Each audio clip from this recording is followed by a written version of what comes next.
Assalamualaikum warahmatullahi wabarakatuh. Kembali lagi di pembelajaran PPKN bersama Ibu Aprilianti. Hari ini kita akan membahas materi tentang tata urutan peraturan perundang-undangan di Indonesia. Pengertian peraturan perundang-undangan.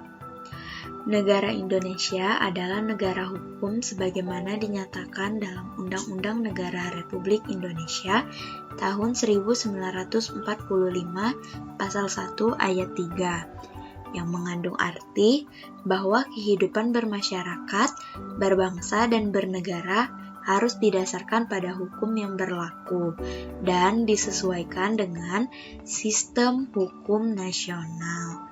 Hal ini dilakukan dalam rangka mengantisipasi dan mengatasi permasalahan yang timbul dalam kehidupan bermasyarakat, berbangsa, dan bernegara yang berdasarkan Pancasila dan Undang-Undang Dasar Negara Republik Indonesia tahun 1945. Jadi, apa sih hakikat dari peraturan perundang-undangan?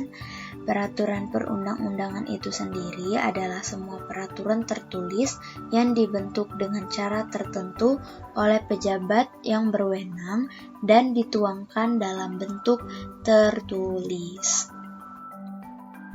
Di negara Indonesia ini, dasar dalam membuat peraturan adalah Pancasila. Artinya, setiap undang-undang atau peraturan tidak bisa menyimpang dalam Pancasila. Dan pembentukan sebuah peraturan atau undang-undang diatur dalam Undang-Undang Nomor 12 Tahun 2011. Menurut Undang-Undang Nomor 12 Tahun 2011, lembaga atau pejabat yang berwenang contohnya seperti Dewan Perwakilan Rakyat, Dewan Perwakilan Rakyat Daerah, Presiden, dan Gubernur, di mana sifatnya yang mengikat harus ditaati oleh semua warga negara. Lalu, apa saja yang menjadi landasan peraturan perundang-undangan itu? Yang pertama, yaitu landasan filosofis. Artinya, bahwa suatu rumusan peraturan perundang-undangan harus berkaitan dengan dasar ideologi negara, yaitu Pancasila. Yang kedua, landasan sosiologis. Pada landasan ini, perundang-undangan harus berkaitan dengan kondisi atau kenyataan yang tumbuh dan hidup dalam masyarakat. Landasan yang ketiga yaitu landasan yuridis, di mana suatu peraturan perundang-undangan harus mempunyai landasan hukum atau hukum dasar yang terdapat dalam ketentuan lain yang lebih tinggi.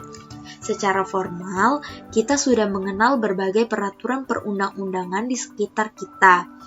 Misalnya, tata tertib sekolah, peraturan di lingkungan rumah tangga, peraturan daerah, serta peraturan pemerintah undang-undang. Selanjutnya, materi tentang tata urutan peraturan perundang-undangan di Indonesia. Tidak semua kedudukan peraturan itu sama, di mana setiap peraturan itu mempunyai hierarki atau tingkatan.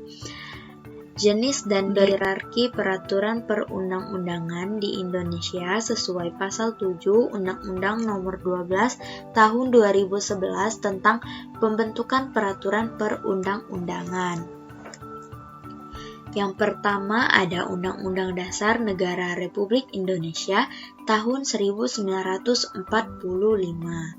Kedua, Ketetapan Majelis Permusyawaratan Rakyat. Yang ketiga, Undang-undang atau peraturan pemerintah pengganti undang-undang. Keempat, Peraturan Pemerintah atau PP. Yang kelima, Peraturan Presiden. Yang keenam, Peraturan Daerah Provinsi. Yang ketujuh, Peraturan Daerah Kota atau Kabupaten. Jadi, peraturan perundang-undangan yang lebih tinggi dapat dijadikan landasan atau dasar hukum bagi peraturan yang berada di bawahnya, serta muatan peraturan perundang-undangan yang lebih rendah tidak boleh menyimpang atau bertentangan dengan peraturan perundang-undangan yang lebih tinggi tingkatannya. Sekarang Ibu akan memberikan contoh sikap yang menaati peraturan perundang-undangan. Pertama yaitu taat membayar pajak. Sebagai warga negara yang menaati peraturan pemerintah yang diatur dalam pasal 23 ayat 2 sebagai landasan hukum pemungutan pajak yang berbunyi, segala pajak untuk keperluan negara berdasarkan undang-undang. Undang-undang yang mengatur tentang perpajakan yaitu Undang-Undang Nomor 9 Tahun 1994, yang kedua Undang-Undang Nomor 10 Tahun 1994, yang ketiga Undang-Undang Nomor 11 Tahun 1994, yang keempat Undang-Undang Nomor 12 Tahun 1994, dan yang kelima Undang-Undang Nomor 13 Tahun 1985. Contoh yang kedua yaitu menaati peraturan lalu lintas. Menaati peraturan lalu lintas seperti membawa SIM jika berkendara, tidak menerobos lalu lintas, menggunakan helm untuk keselamatan. Yang ketiga yaitu tidak mengambil hak orang lain. Karena kita ketahui setiap orang mempunyai hak. Kita sebagai makhluk Tuhan telah diberikan hak yang melekat pada diri kita, dan juga negara telah memberi kita hak warga negara yang tidak dapat diambil oleh orang lain, seperti tidak boleh membunuh dan tidak boleh mencuri. Contoh selanjutnya yaitu tidak main hakim sendiri. Di lingkungan kita terjadi tindakan kejahatan seperti pencurian atau sebagainya, jika kita sebagai warga negara yang menaati peraturan tidak boleh asal main hakim sendiri. Jadi, masalah ini bisa kita serahkan sepenuhnya kepada pihak yang berwajib. Akhiri pembelajaran pada hari ini, anak-anak diberikan evaluasi untuk mengukur tingkat pemahaman pada materi yang telah disampaikan dengan cara membuka link yang ada pada bagian deskripsi video di bawah ini. Terima kasih. Wassalamualaikum warahmatullahi wabarakatuh.